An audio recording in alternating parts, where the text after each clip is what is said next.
പ്രിയമുള്ളവരെ, ഏറ്റവും കൂടുതൽ അപകടകരമായ രീതിയിൽ തൊഴിൽ ചെയ്യുന്ന ഒരു മേഖലയാണ് മത്സ്യബന്ധന മേഖല. എന്നാൽ ഇപ്പോൾ ആ മത്സ്യബന്ധന മേഖല ആകെ തകർന്നിരിക്കുകയാണ്. ആ തൊഴിലാളികളിൽ നിന്ന് കൊടും പട്ടിണിയിലാണ്.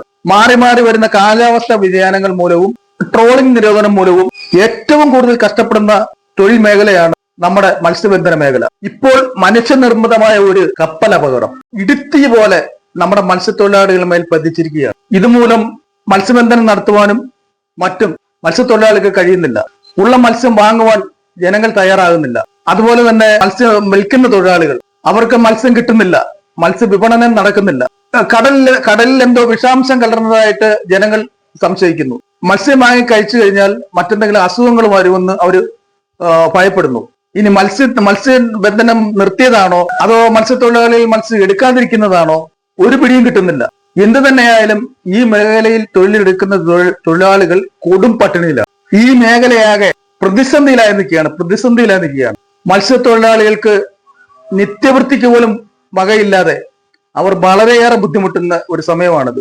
ഈ അപകടത്തെ തുടർന്ന് മത്സ്യമേഖല ആകെ താറുമാറായിരിക്കുകയാണ്. പാവപ്പെട്ട മത്സ്യത്തൊഴിലാളികൾ മത്സ്യബന്ധനത്തിന് പോകാൻ പറ്റാതാകുന്നു. ഇതിനെ തുടർന്ന് മത്സ്യം എടുത്ത് വിൽപ്പന ചെയ്യുന്ന തൊഴിലാളികൾ അതിലേറെ കഷ്ടത്തിലാണ്. ഗ്രാമീണ മേഖലകളിൽ ഇന്ന് 3-4 ദിവസമായി മത്സ്യം കിട്ടാനേ ഇല്ല. സ്കൂളുകൾ തുറക്കാൻ പോകുന്നു. മത്സ്യത്തൊഴിലാളികൾ കുഞ്ഞുങ്ങളെ സ്കൂളിലേക്ക് പറഞ്ഞയക്കാൻ അവർക്ക് സാമ്പത്തികമായി അവരെ ഏറെ ബുദ്ധിമുട്ടും, വളരെയേറെ വിഷമിക്കുകയാണ്.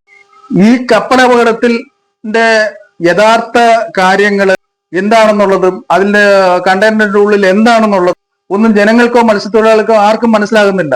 എല്ലാവരും ഒരു ഭയപ്പാടോടുകൂടിയാണ് ഇതിനെ നോക്കിക്കാണുന്നത്.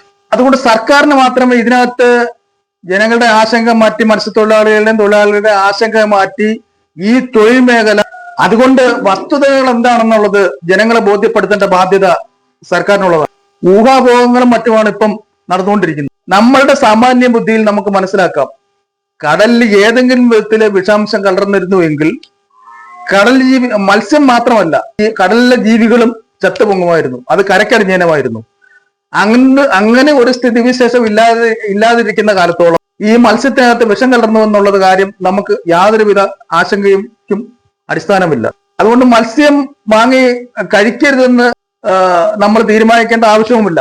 സർക്കാർ അതിനെക്കുറിച്ച് യാതൊരു സ്ഥിരീകരണവും ഇതുവരെ നടത്തിയിട്ടില്ല. നമുക്ക് ആശങ്കപ്പെടേണ്ട യാതൊരു ആവശ്യങ്ങളുമില്ല.